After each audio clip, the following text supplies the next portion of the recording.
working by myself was a pretty brutal experience. Taught me a lot about myself. Taught me that there are certain things I just don't like, you know? I don't really like, I'm not much of a craftsman when it comes to game development. I just learned, right? Like, I just don't have patience for the technical tasks that require a lot of patience and an ability to sit in front of a computer screen for many, many hours.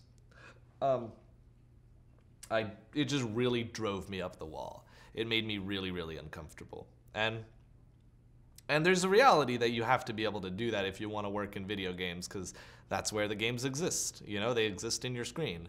But I enjoyed the design. I enjoyed having to step away from the game and to process it and to come up with interesting, creative, like narrative solutions and to try and articulate those as best I could. But as soon as I sat down to actually build it, my body just drained. It was like just sucked out through my stomach, and I hate it. I didn't like myself. I was unhappy.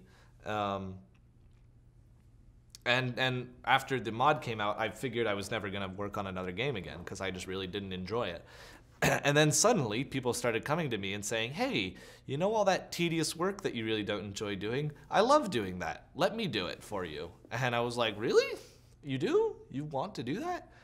But they did, and people do. There are people who really enjoy that. There are people who love coding. There are people who love like building out an environment.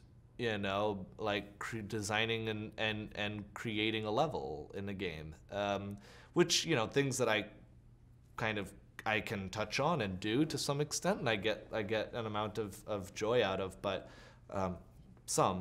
but I can't do it by myself.